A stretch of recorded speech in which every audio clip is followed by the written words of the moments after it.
Hello friends, स्वागत है आप सभी का हमारे यूट्यूब चैनल सफलता स्टडी में। देखिए फ्रेंड्स, इस क्लास में आपको SSC CHSL tyre first exam का एनालिसिस कराया जाएगा, जो कि आज ही 12 अक्टूबर की सेकंड शिफ्ट का है। देखिए, इस सेकंड शिफ्ट में जनरल अवेयरनेस से पूछे गए हमारे पास सभी 25 प्रश्न आ चुके हैं। तो आप इस क्लास को लास्ट तक जरूर देखें, आपको कम समय में सभी 25 प्रश्न यहाँ पर कराए जाएंगे। देखिए, इससे पहले फर्स्ट शिफ्ट का भी एनालिसिस कराया जा चुका है, तो आप चैनल की प्ले लिस्ट में जाकर फर्स्ट शिफ्ट का एनालिसिस भी देख लें। देखिए, सबसे पहले जो प्रश्न पूछा गया था वो पूछा गया था कि विश्व का सबसे बड़ा बौद्ध मंदिर कहाँ स्थित है। विश्व का सबसे बड़ा बौद्ध मंदिर पूछा गया था, तो ये इंडोनेशिया में स्थित है, इंडोनेशिया के जावा में स्थित है। आपके ऑप्शन में इंडोनेशिया दिया गया होगा, तो इंडोनेशिया आपका सही आंसर है।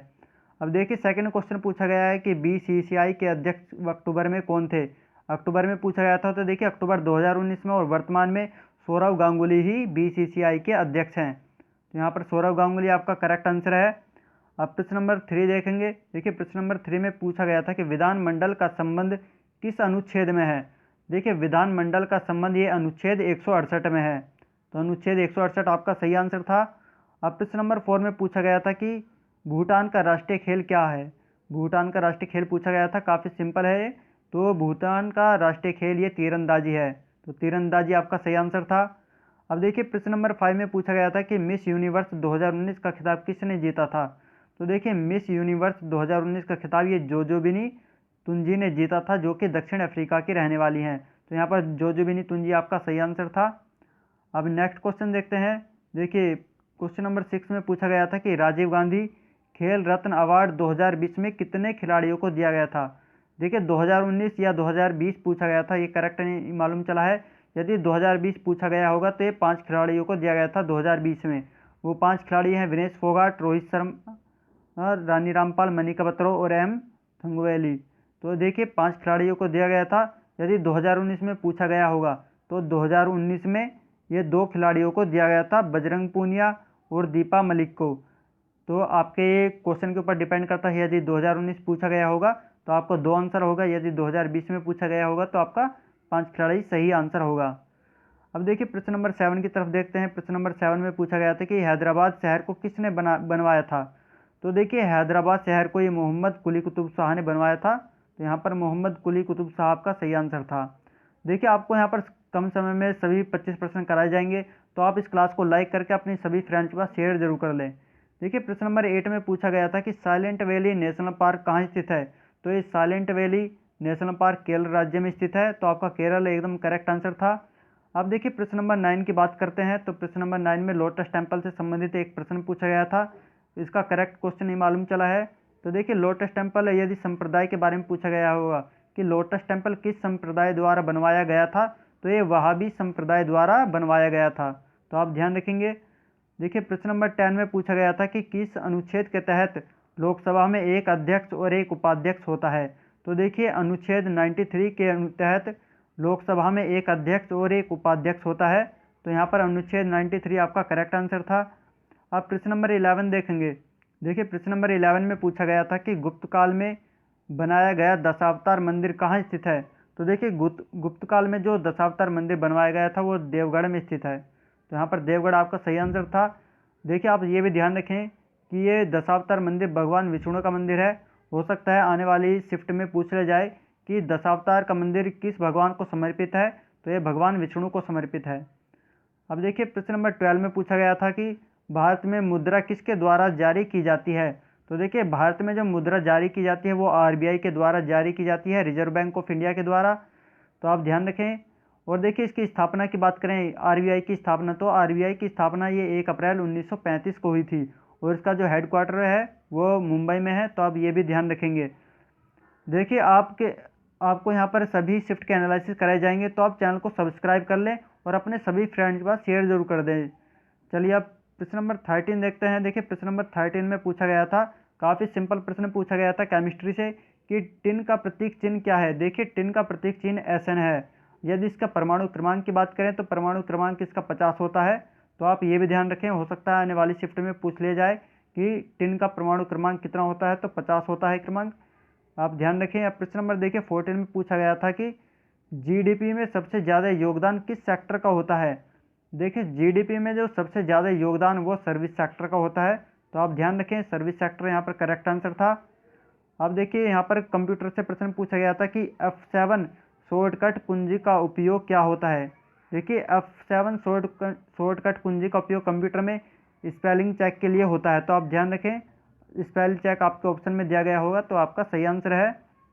आप प्रश्न नंबर देखिए 16 पूछा गया था कि कांडला पोर्ट का नया नाम क्या है। कांडला पोर्ट का नया नाम पूछा गया था, तो कांडला पोर्ट का नया नाम पंडित दीनदयाल पोर्ट है। तो पंडित दीनदयाल पोर्ट आपका सही आंसर था। अब देखिए प्रश्न नंबर 17 में पूछा गया था कि गोवा मुक्ति दिवस कब मनाया जाता है। तो देखिए गोवा मुक्ति दिवस ये प्रत्येक वर्ष 19 दिसंबर को मनाया जाता है। तो 19 दिसंबर आपका करेक्ट आंसर था। देखिए यदि पूरी डेट की बात की जाए कि गोवा कब मुक्त हुआ, तो ये 19 दिसंबर 1961 को मुक्त हुआ था। तो आप ध्यान रखेंगे। आप प्रश्न नंबर 18 देखेंगे। देखिए प्रश्न नंबर 18 में पूछा गया था कि 2019 का साहित्य अकादमी पुरस्कार किसे दिया गया था। देखिए आप साथ के साथ कमेंट भी करते रहें कि आपको यह क्लास कैसी लग रही है, हमें भी पता चलेगा कि आपको क्लास कैसी लग रही है। और साथ ही बताएं कि किसी भी क्वेश्चन पर डाउट है तो वो भी आप बता सकते हैं। देखिए 2019 का जो साहित्य अकादमी पुरस्कार था वो शशि थरूर और नंद किशोर आचार्य जी को दिया गया था। ये शशि थरूर को इंग्लिश के लिए, अंग्रेजी भाषा के लिए, और नंद किशोर आचार्य को हिंदी भाषा के लिए दिया गया था। तो आप ध्यान रखें। अब देखिए प्रश्न नंबर 19 में पूछा गया था कि सरदार पटेल की स्टैचू ऑफ यूनिटी का डिजाइन किसने तैयार किया था।